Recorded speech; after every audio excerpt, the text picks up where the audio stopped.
What should we Muslims do?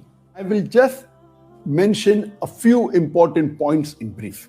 Do du'as for the Palestinians and for Masjid Aqsa. I feel it is a fard for every Muslim that they should pray for our Palestinian brothers and sisters. We should pray for their safety. We should pray for the victory. We should pray that may Allah give them sabr. We should pray that those Palestinians who have been martyred, Allah should give them the highest level in Jannat al-Firdaus. To get up in the last 1/3 of night and pray tahajjud salah to Allah subhanahu wa ta'ala. And in that salah, in sujood, you make du'as for our Palestinian brothers and sisters. And this is the best time where Allah subhanahu wa ta'ala answers the prayers of the believers. We should make on our social media, whether it be on the Facebook, whether it be on the Instagram, on the Twitter, on WhatsApp, we should make the world aware of the atrocities done by the Israelis on the innocent Palestinians. We should spread the literature, whether it be pamphlets, whether it be books, whether it be e-books, on this issue so that the world is aware of what is happening in Palestine.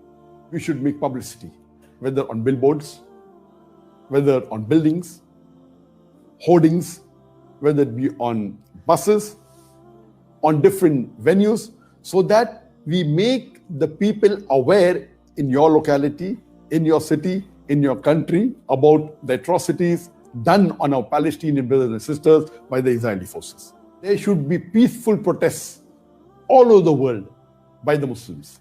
We Muslims as a whole throughout the world should boycott all Israeli products.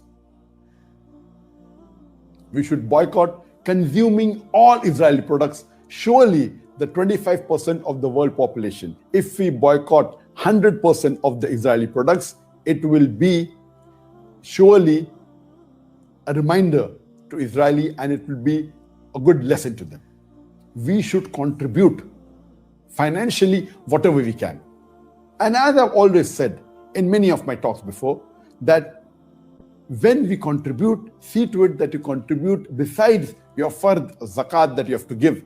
See to it that you donate a percentage of your income, your monthly income, whether it be 10%, 20%. For a person who's earning $1,000 a month, if he donates $100, he will get more ajr than a person who earns $1 billion and he donates only $1 million.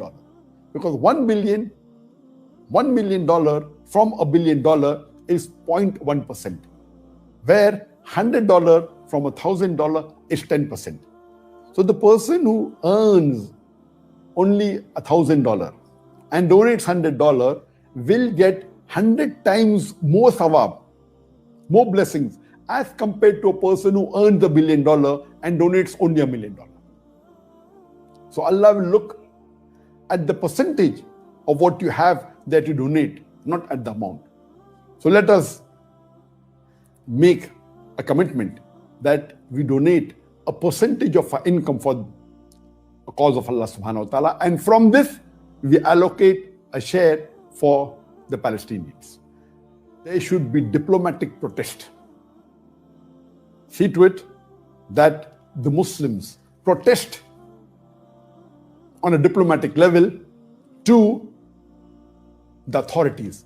And if there are embassies or consulates in the country, see to it they give a diplomatic protest and a letter to the ambassador against the atrocities done by the Israeli government on the Palestinians.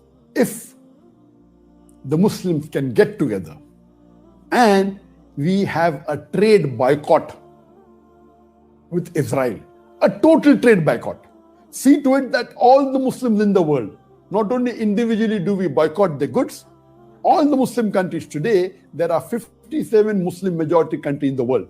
We have a trade boycott and should not in any way deal with any goods or in any way, whether diplomatic, with Israel. There are various hadith that the life of a believer is more sacred than the Kaaba.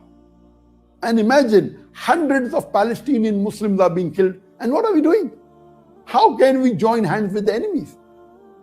They are not just Muslims, they are Palestinian Muslims who are doing fard kifaya on behalf of the Muslim Ummah. How can we become friends with the killers of the Muslims in Palestine? I would like to congratulate Kuwait. There was the news recently that in Kuwait, in the parliament, one of the member of parliament, he said in the parliament, and he wants to pass a law, he wants to see to it that the Kuwait government passes a law that anyone who supports Israel, whether in reality or whether on social media, should be imprisoned for 10 years, along with a fine of 5,000 dinar, which is about more than $15,000. And I pray to Allah subhanahu wa ta'ala that may this law be passed in Kuwait soon. I know many people are afraid that Israel is supported by superpowers. We fail to realize that we have Allah with us. Allah supports us. And Allah subhanahu wa ta'ala is always with the believers. Unfortunately, as the hadith of the Prophet Muhammad sallallahu alaihi wasallam, that a time will come where Muslims will be in large numbers like froth, but they'll be powerless. They'll be just like froth. The numbers are large. Another important point for all the Muslims in the world to unite, irrespective whichever thought you belong to, whichever school you belong to, whichever country you belong to, is the Palestinian cause. Because Masjid al-Aqsa is important to each and every Muslim in the world. Alhamdulillah, I'm happy to know that in Malaysia, the tall skyscrapers like the KL Tower, like the Kuan Tower, like the Alostar Tower, like the Terengganu Bridge in Putrajaya, many bridges, what they have done, they have lit up with the colors of the Palestinian flag.